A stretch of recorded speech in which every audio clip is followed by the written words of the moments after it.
Have you ever felt like a ghost in a world full of people? Like your existence was a fading whisper, lost in the noise of everyday life? What if one day you simply vanished, not from the world itself, but from the memory of those who were supposed to love you the most? This isn't just a tale of disappearance. It's the story of a presence forgotten, a soul misplaced in the heart of its own home, and the unexpected way the truth was finally revealed. It began on a winter evening when the air carried more than just the chill. The world outside seemed quiet, wrapped in a gray sky and muted snow.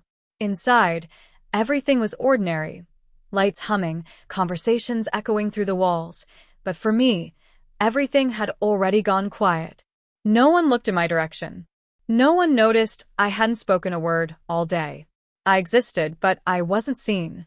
I breathed, but not a single heart around me beat in rhythm with mine. Have you ever been surrounded by family, yet felt lonelier than a shadow? I remember sitting at the kitchen table, fingers grazing the edge of a chipped mug, my eyes searching for something, anything, in the faces around me. A laugh echoed from my sister's lips. My father tapped away at his phone. My mother hummed a tune she always did when cooking, the kind that used to comfort me when I was younger. But none of them looked at me. None of them even acknowledged my presence. Could it be possible for someone to disappear without actually leaving? It was like I had become a photograph in a dusty drawer, familiar, once treasured, but now forgotten. And the worst part? I didn't know when it began. Was it gradual, like the fading color of a once bright shirt? Or had something happened that pushed me out of their hearts so suddenly, so completely, that even my name no longer echoed in their minds? Every person has a story that defines their silence. Mine? It was buried beneath years of trying too hard, of smiling when I felt broken, of pretending I was okay because I thought that's what they needed. But in doing so, I became invisible, a version of myself too quiet, too careful, too hidden to be recognized. Then something strange happened. It started with a photograph. A distant relative had come to visit, someone who hadn't seen me in years. She carried a small leather album, the kind that creaks when you open it. "I brought some old pictures," she said with a smile. Everyone gathered around her, flipping through faded memories, exclaiming over their younger selves, laughing at clothes and hairstyles from the past. And then they reached a photo of me. I was no older than 9. Sitting cross-legged on the porch with a messy ponytail and an oversized hoodie. But my smile, it radiated. It lit up the whole page. "Who's this?" my cousin asked, pointing. The room fell silent. My mother leaned in, brow furrowed. My father adjusted his glasses. My sister tilted her head. No one spoke. A photograph. Of me. And no one could remember. That moment, that stillness, felt louder than any scream. My heart pounded. I wanted to speak, to say, "That's me," but I couldn't. The weight of years being unseen had wrapped around my voice like a noose. And then something shifted. My mother gasped softly.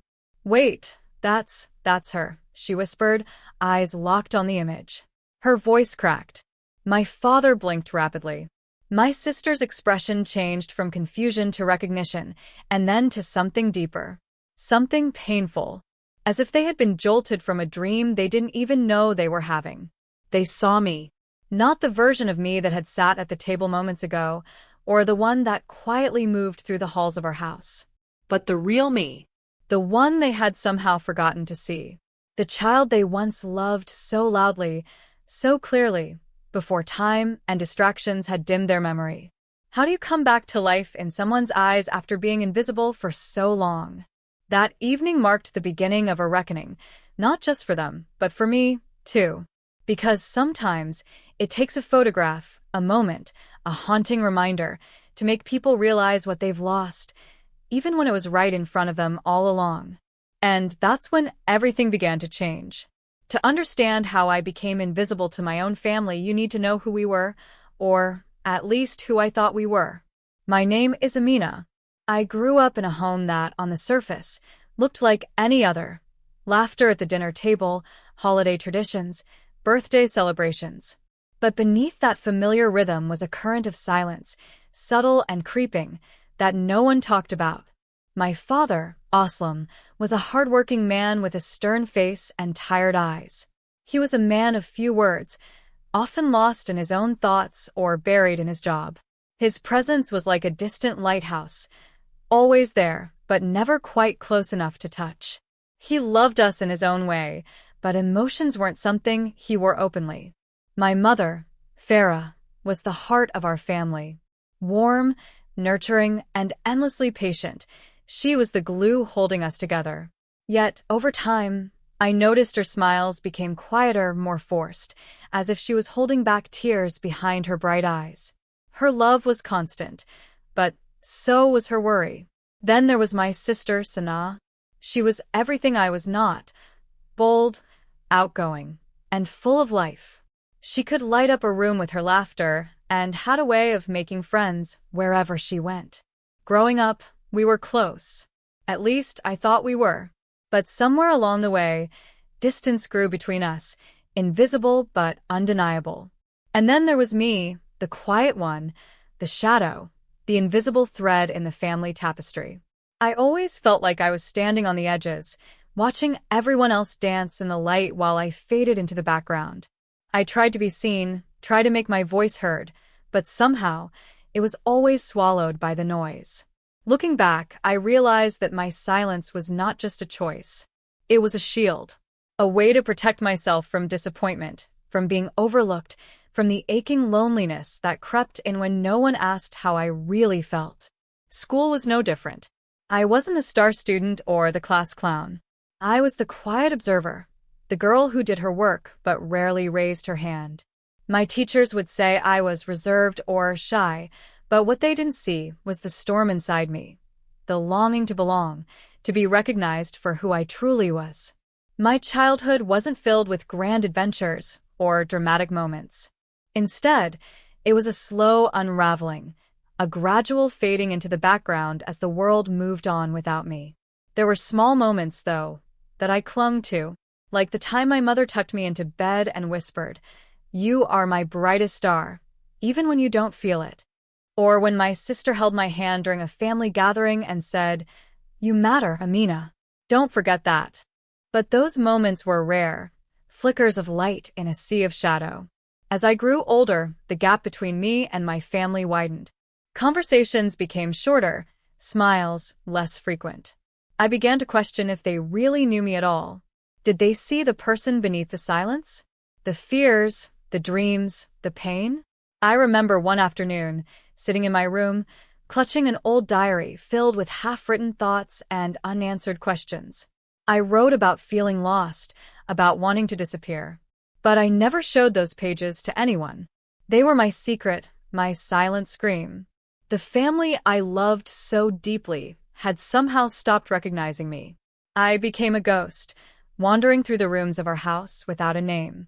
Yet, despite everything, I never stopped hoping. Hope that one day they would see me again. Not the invisible girl who sat quietly at the table, but the daughter, the sister, the person they had once known. That hope was fragile, but it was enough to keep me going. Then came the day when everything changed, when the photograph was shown, and the past came rushing back in a flood of forgotten memories. It was a moment that made me question everything I thought I knew about my family and myself. Because sometimes the people closest to us don't see the truth until it's staring them in the face.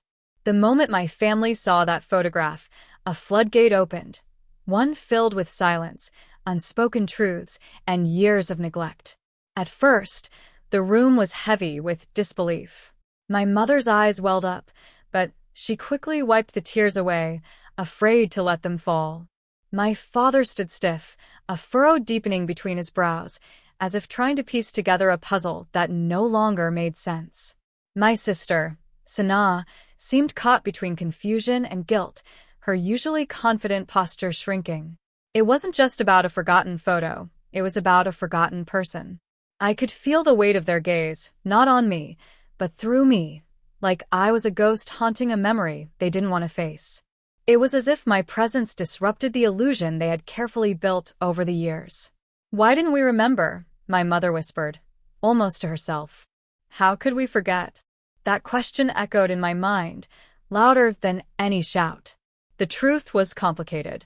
Our family was not broken by a single event, but chipped away slowly, by neglect, by unspoken grievances, by moments missed and feelings buried.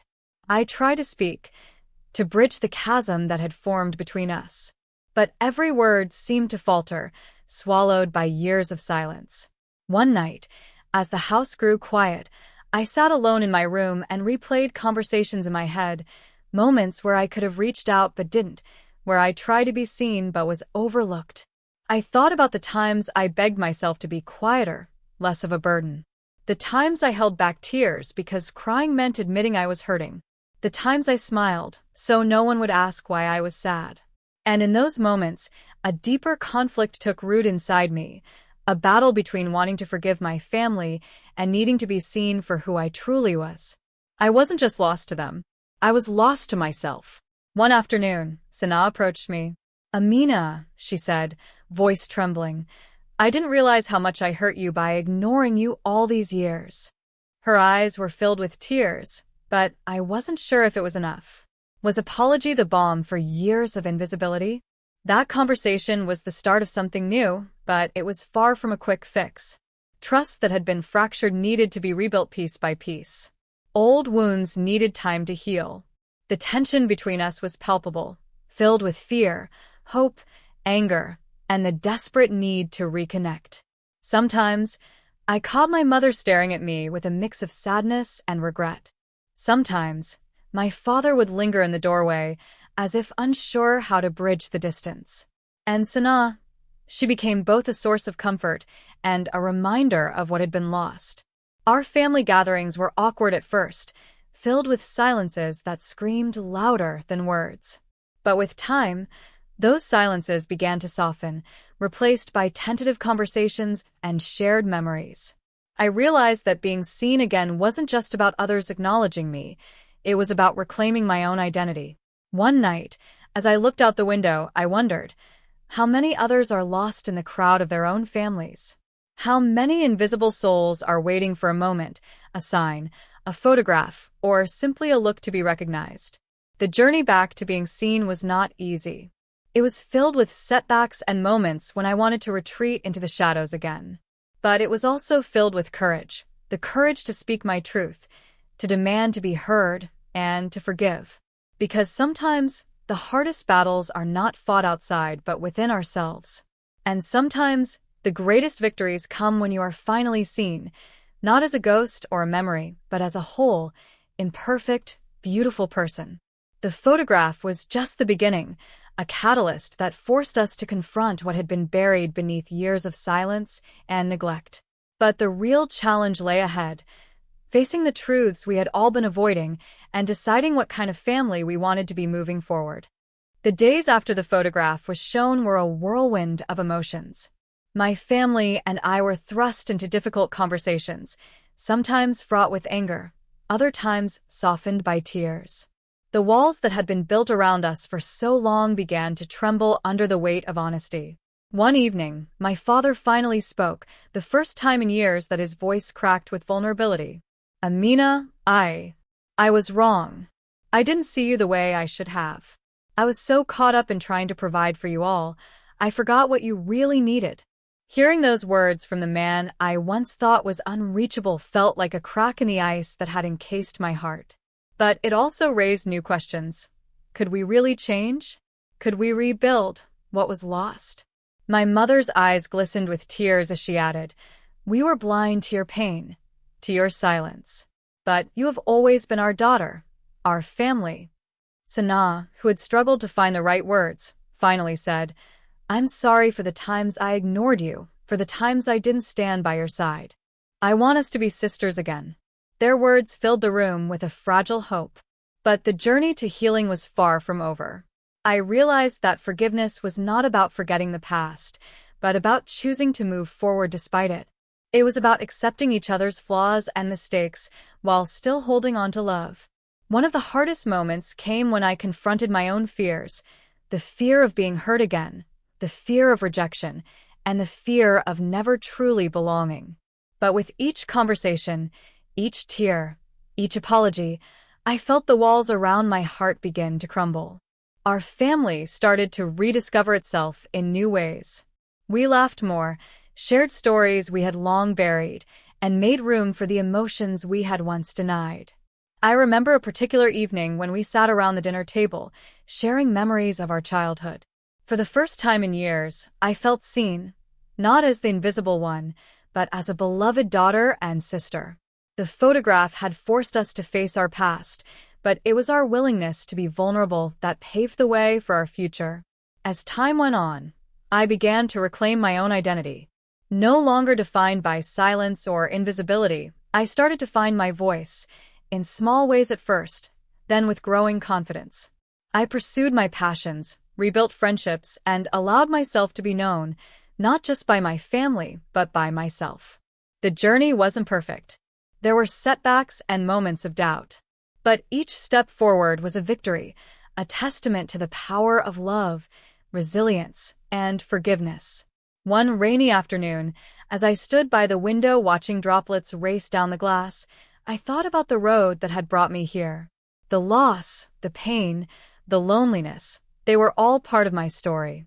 But so was the hope, the courage, and the unbreakable bond of family. I realized that sometimes we have to be lost before we can be found. And sometimes the people who love us most don't see us until we show them who we really are. That photograph was more than a picture. It was a mirror reflecting the truth we had all tried to ignore.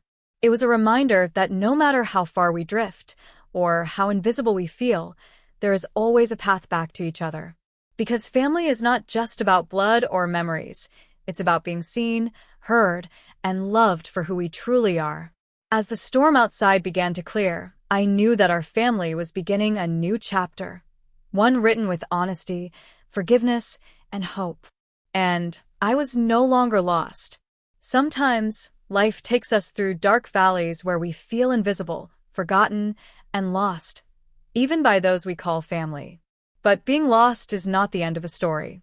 It is often the beginning of a powerful journey toward healing, understanding, and rediscovery. My story is a testament to the truth that no matter how far apart we drift, or how deep the silence grows, there is always a way back.